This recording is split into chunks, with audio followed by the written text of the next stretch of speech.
Over the past 3 years, our next speaker has led the health and wellbeing agenda in Iarnród Éireann, focusing on engaging staff across the organisation and ensuring workplace wellbeing activities are led by staff needs. In 2023, Iarnród Éireann were acknowledged for their work, receiving the CIPD Healthy Ireland Award, embedding a culture of health and wellbeing for large organisations. Prior to joining Iarnród Éireann, our first speaker this part of the afternoon worked with the National Transport Authority, the National Cancer Society, Sydney University and New South Wales Health and the Irish Health Foundation. So she's had an incredible career so far. She's worked in a broad range of settings, including community, government, university, workplace and the health sector, both here in Ireland and in Australia. Please give a warm welcome to the Health and Wellbeing Programme Manager at Irish Rail, Sharon Daly. Thank you so much for the invitation to speak here today. We have been on a journey in Irish Rail, and sometimes I say that I'm like, oh God, everything's a journey because we're on the train and we're always on the train, and these things come out of our mouths. So I'm clearly embedded in the organisation at this point. I joined Irish Rail just over 3 years ago as the first dedicated person working in health and wellbeing, and it's been fantastic. I work alongside a fantastic team. So Anne Farrell is, some of you may know, so Anne has worked with a CIE group for lots of years. She probably wouldn't like me to add them up for her, but she has been there working away before the rest of the world was talking about health promotion and health and wellbeing. Massive role, working with over 10,000 colleagues across the CIE group. And then more recently, my colleague Jennifer Finlay-Mulligan joined us around a year ago, and she's brought a huge amount to the role and has been a brilliant supporter. We have a new team member being recruited. We're sifting our way through a very big pile of CVs, but we're delighted with all of the interest in the role. So we expect to have a new team member soon. But I suppose just importantly to say around our team, we work across the organisation. We have a wonderful network of health and wellbeing champions who we couldn't do our work without. They're absolutely fantastic. We've around 50 champions spread from a huge variety of roles across the organisation. And we have a medical team through our occupational health department. We have steering groups, we have huge support from our leadership and our chief executive. So that's our team. I suppose just to give a little bit of background about I suppose our piece and the reason that we were awarded through CIPD was around embedding a culture of health and wellbeing within the organisation. So looking strategically, we have a couple of strategic drivers that bring the focus on health and wellbeing. The biggest one being our people strategy, but it ties in with across the other different development areas as well. So obviously the really important piece around people is, talk about people, but they need to be healthy and well to be able to perform in their roles. And thankfully, our organisation and organisations globally and in Ireland are really understanding that piece now. And I think, all the negatives with COVID, but it really accelerated that for health and wellbeing, that, we need to bring our full selves to work. You can't leave things, outside the door. I was at actually the menopause summit last year in was it BV or somewhere, and one thing somebody said was, I wish I could leave my body at home. But unfortunately, it doesn't work like that. You can't do that. So, we have to ensure that we are supporting people across the different pillar areas. So the health and wellbeing of our staff is paramount, and this is embedded within our people strategy. I think having that within structures and strategies really helps with the sustainability of the health and wellbeing programme. I'm not going to go into this into much detail, but just, I suppose, presuming most people know Irish Rail, we operate trains around the country. You might have been on one to get here.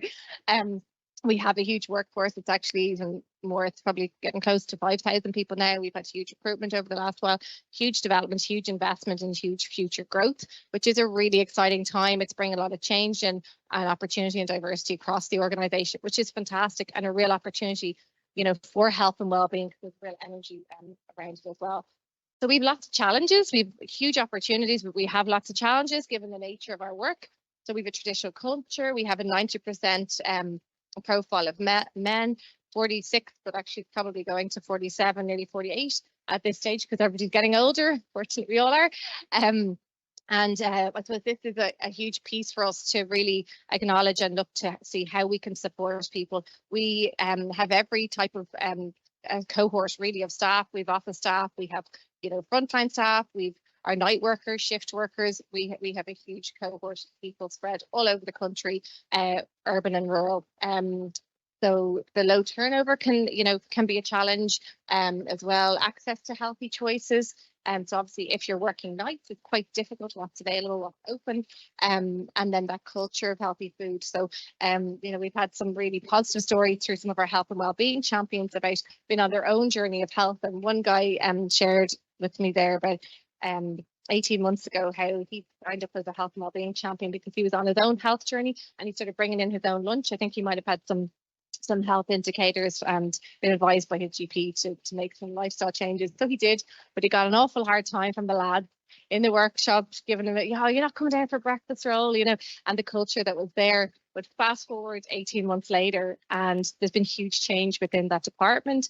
I was sharing with some of the other speakers and some colleagues here today that we're actually hosting our annual health and wellbeing conference within their workshop, because these guys have embraced health and wellbeing so much and they're living it, and they're so supportive of each other. When they come in at 7 o'clock in the morning, they sit down, have a cup of tea and check in with each other, and then a couple of them even go out and do a bit of yoga on the grass, which I'm like, no yoga teacher required. They did it off their own volition, which is amazing. So this culture piece, that embedding and supporting people where they're at is so important, but it's that planting seeds and enabling and supporting people along the way.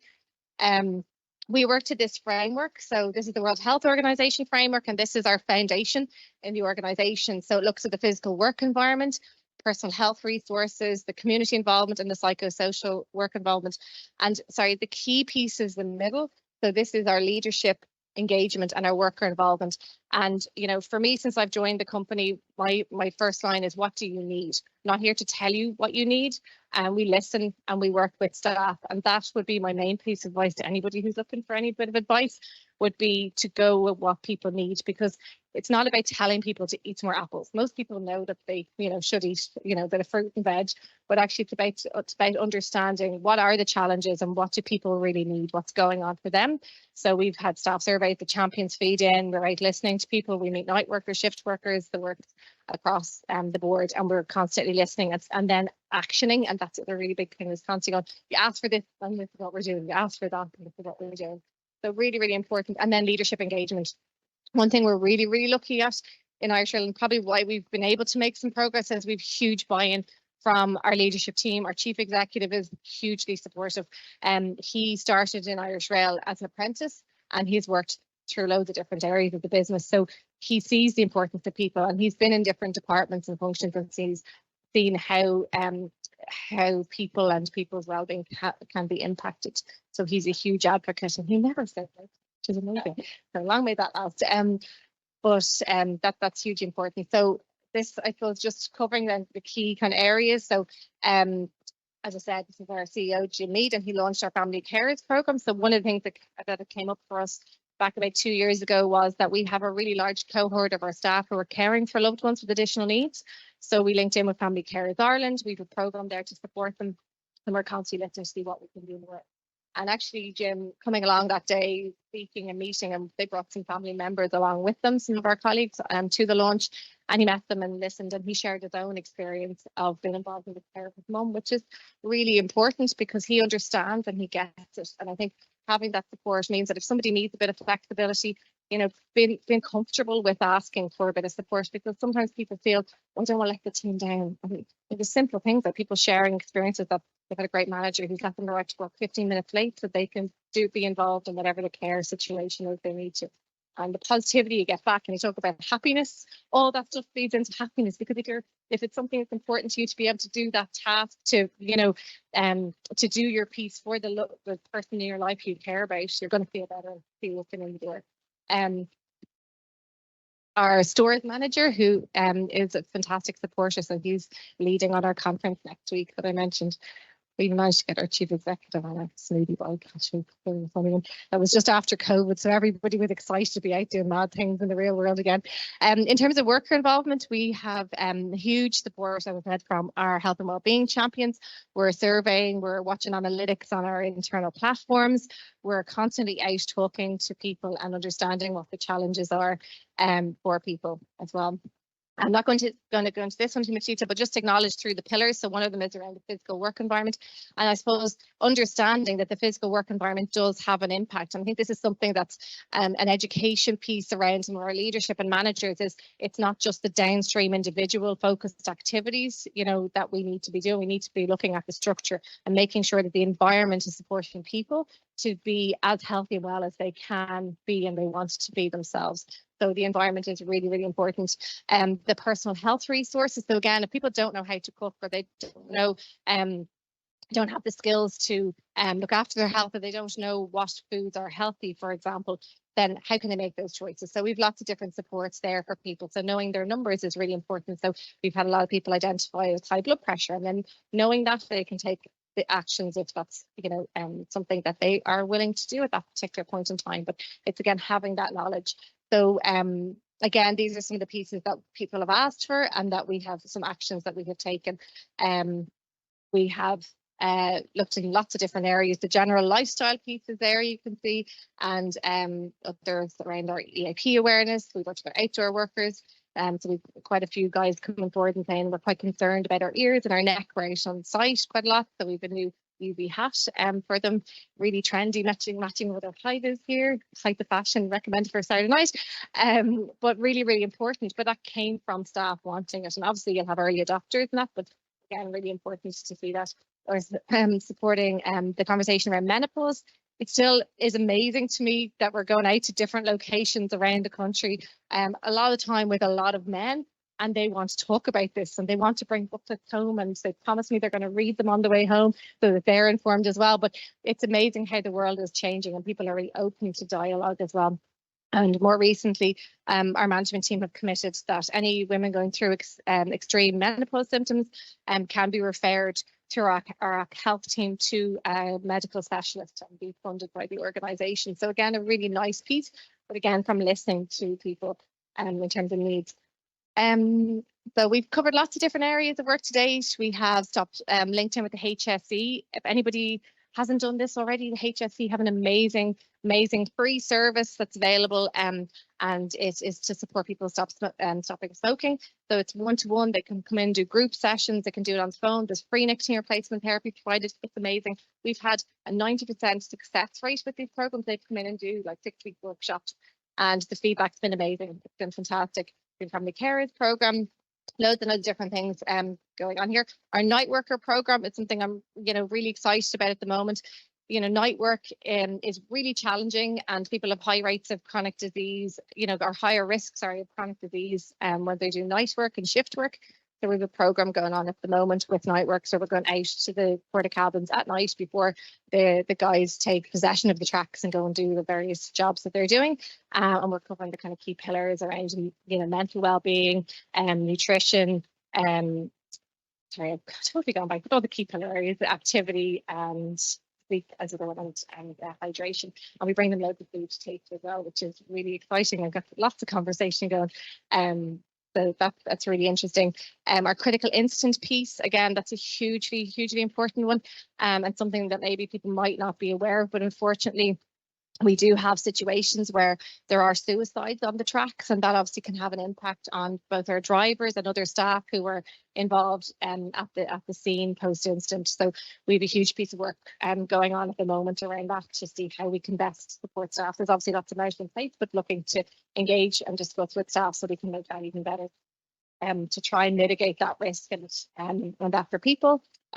Positive mental health. So I saw the Hello, How Are You campaign been advertised outside. So that's a campaign that we're really passionate about in Irish Rail. So during May, the Hello, How Are You team from Mental Health Ireland will be out at some of our stations, highlighting that connecting piece. And the connecting piece is something that we really focus on. It's a huge piece, and we will be then, our champions will be running coffee mornings across their various locations to support the campaign and connect, because since COVID, those opportunities for connection and coming together for a cup of tea have kind of been a little bit lost. So we have to reforge them again.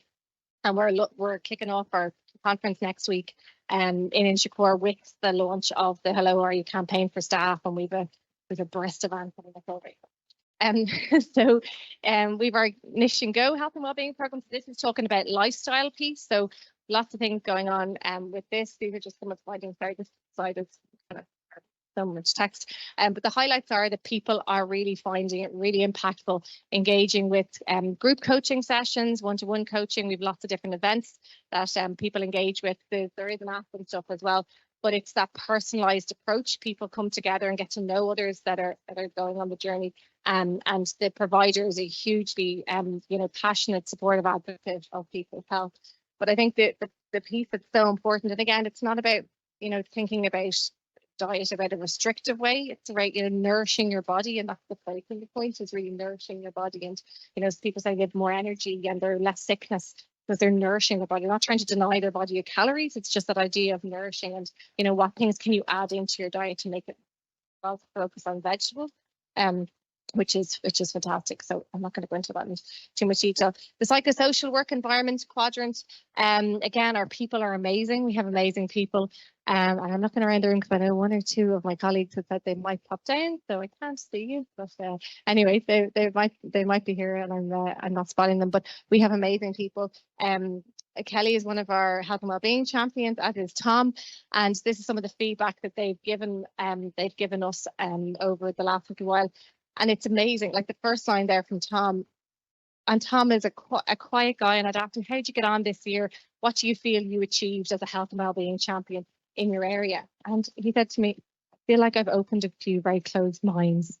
And yeah, that's amazing, amazing, amazing. If everybody could say that, that's what they did over the course of a year. He drives a train, that's not his job, but he has opened a few very closed minds. I mean, it's a fantastic thing, and that's about the culture of happiness, supporting people.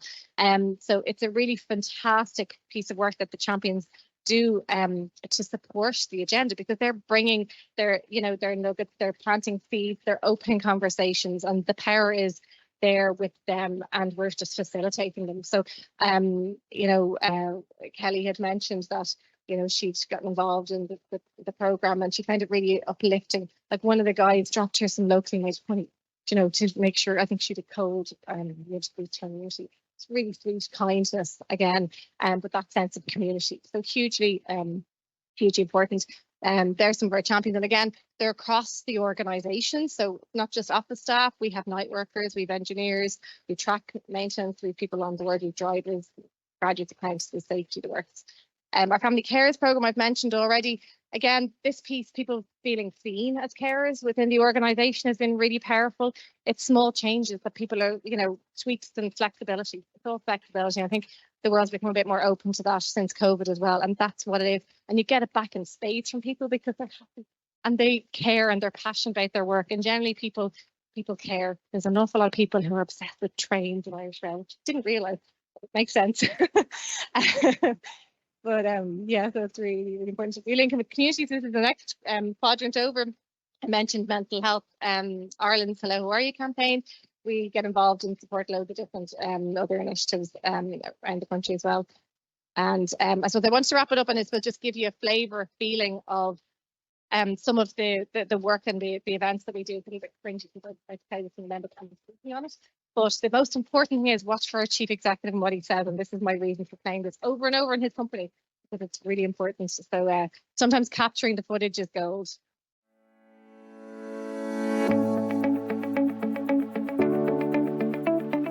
I just want to welcome everybody, and I hope you really have a fabulous day with us. We have a fantastic lineup of speakers joining us for the event, so I think you're in for a treat. Our aim as an organisation is really to create a workplace environment where health of employees, mentally and physically, is embedded within the culture and work practices of our organisation. This is a fantastic opportunity you're getting in terms of the investment in your well-being by the company, and I think using it to the best of your ability to be able to make sure that your story is a long one and a healthy one, I think would be absolutely amazing. Still lots of things to do, and we're on a journey, as everything is a journey. But I think it's really important that we acknowledge where we've gotten to, and most importantly, all of the people, including all of yourselves here in the room today, who have engaged in their own health and well-being and supported the health and well-being of their colleagues. It's money well spent, in my book. Always has been and always will be. And we will continue to support it, and we'll continue to support health and well-being, because I do believe it's much better for our company as a whole.